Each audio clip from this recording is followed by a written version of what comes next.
Okay, here we go. Next up, we've got Hubert Lin, an offensive security expert. Hubert will be talking to us about GCP Cloud Shell, that feature and some interesting and unexpected findings actually discovered during his recon. The title of Hubert's talk is One Port to Serve Them All, Google GCP's Cloud Shell Abuse. Everyone please welcome Hubert. Thank you. Hello everyone. How's it going in Vegas? Woo! I'm Hubert Lin. I'm the Desktop Threat Labs teams. And today we're going to talk about the abuse methodology regarding the Google GCP Cloud Shell.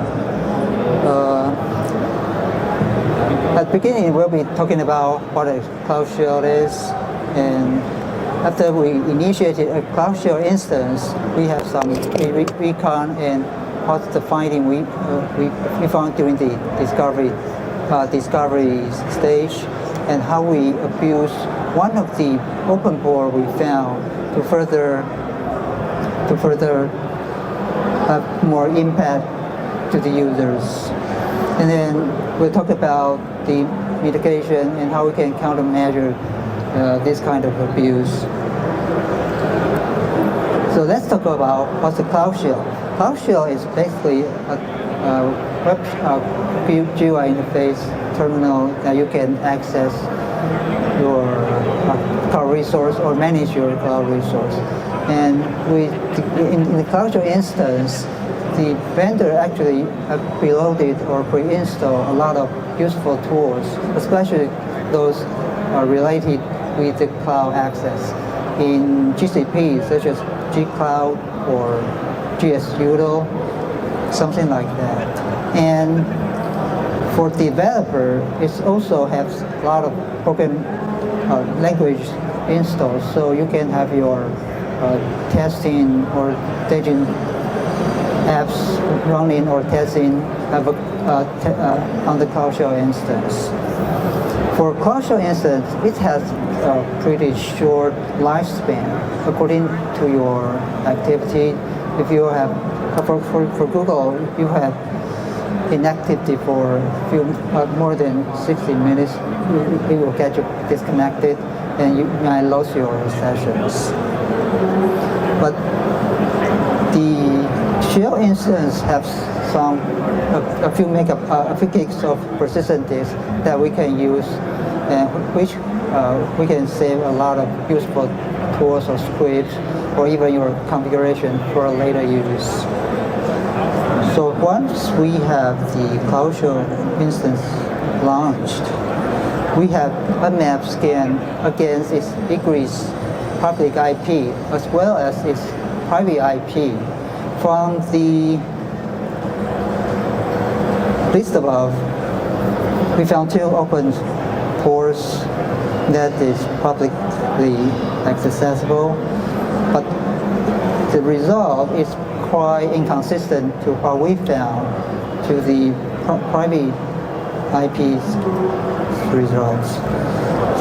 And by comparing two lists, we found that the only consistent is the OpenSSH version 8.9, which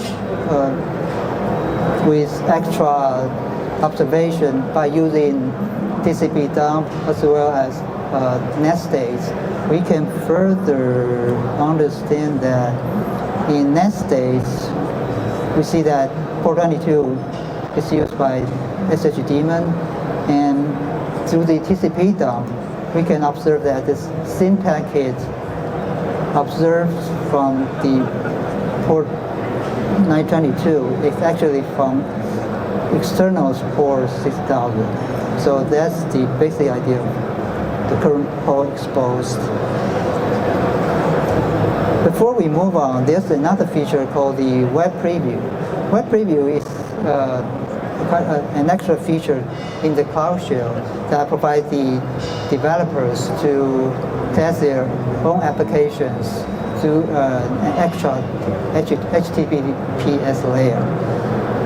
It's more like Google will add the HTTPS layer for you, and that directed to the backend HTTP servers in your Cloud Shell instance. So the developers can just focus on its own web without without the hassle of TLS stuff. And once we have the Cloud Shell preview clicked, it will redirect us with a few HTTP 302 redirection by bypassing the OAuth tokens further to a final URL. The final URL looks like that will end with Cloud Shell Cloud Dev. If we share this link to someone else, it actually will not work. They will get a Google authentication prompt to ask for authentication.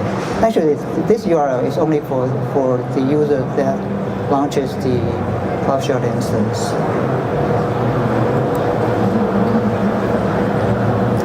And by adding the web preview view to our diagram, we can have diagram like this.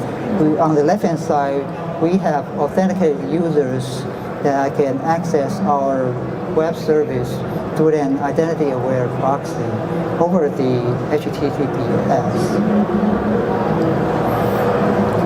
And let's talk about the abuse methodology.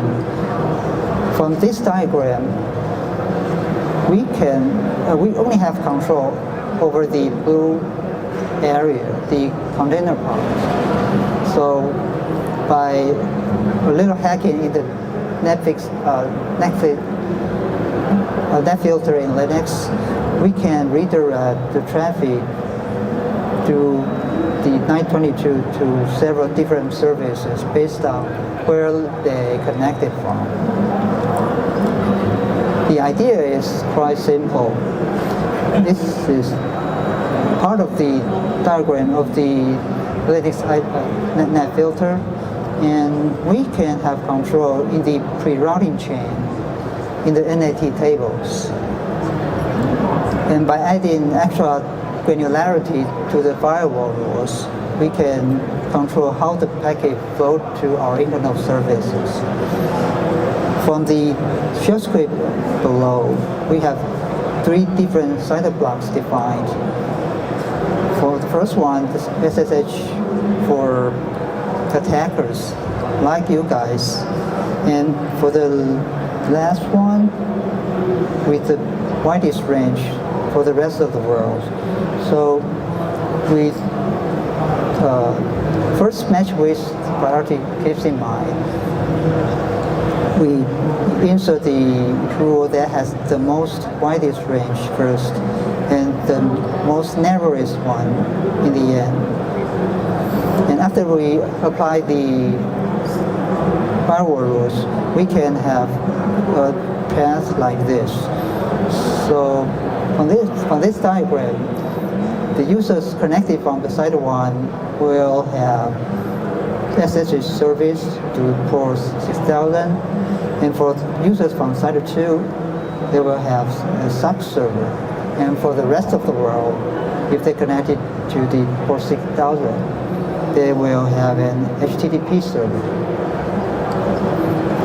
That's the whole point of the topic, that we abuse only one single open port to serve different service to the world.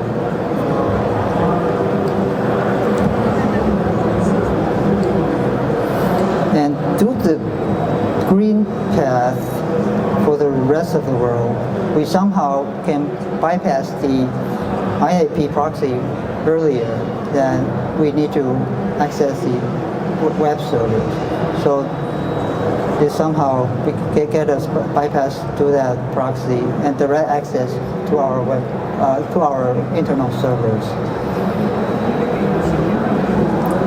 So we could dump the original official URL, which requires Google authentication, and use our new URL, which is actually the reverse domain from our egress IP, which is pretty perfect, that ends with Google user content.com, which somehow gave us some advantage to further maybe to bypass some of these security controls instructions. Or better yet, if you knew an HTTPS service and you have your own DNS, you can also configure your DNS server and get some certificate set up to make this all over HTTPS, but all through the external port 6000.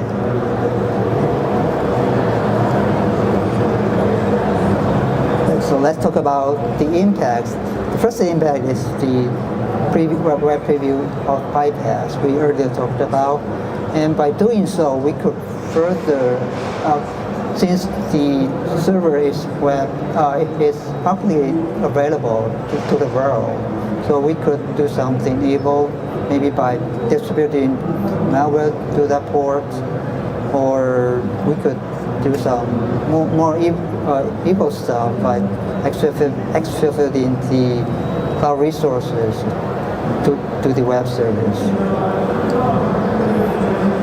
And by adding extra HTTP SSH public key to the path here, we could also dump the web GUI we use to access the web shell. And we can use only the SSH, native SSH client to access our Cloud Shell as well. And from the SOC servers we created, we could somehow pivot in our traffic, even either malicious or benign, to make the traffic go through the Google network, which could be possibly used to bypass certain restrictions, or we can also create indirect C2 access to some C2 servers somewhere. It will look like they're connected all through the Google network. To further mitigate this, the first one I would recommend is the MFA hardening, since I think most of us use the time-based one-time password, right? The authenticators from various vendors. From my previous rating exercises, I'm sure that this one is pretty phishable, and it's also recommended by Google that do not use TLTP for the resource that has high value resources. The best practice will be using a hardware-based security key, which is more phishing resistant.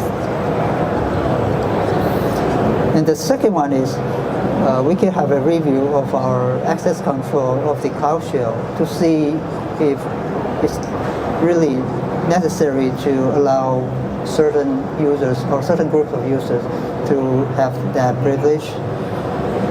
If not, we could use the Google Admin Console, not the Cloud Console, to further define which OU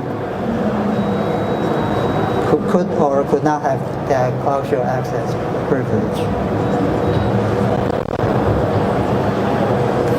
The third one is the port we discovered during our recon.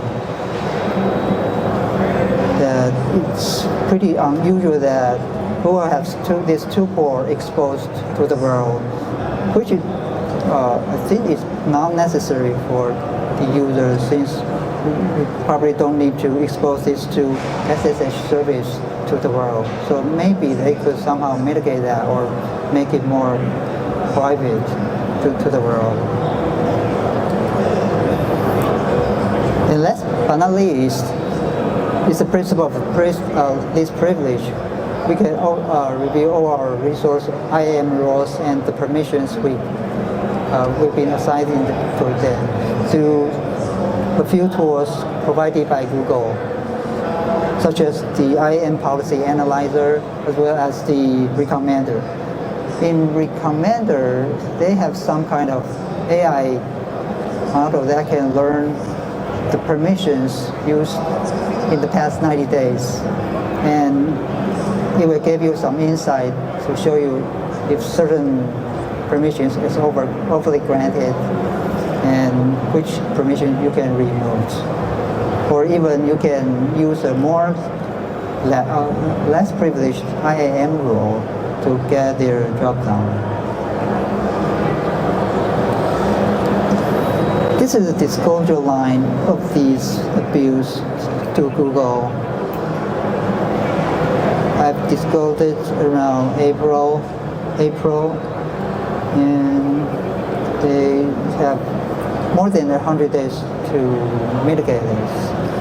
But the current latest status is that they still need to decide if a fix is needed or not.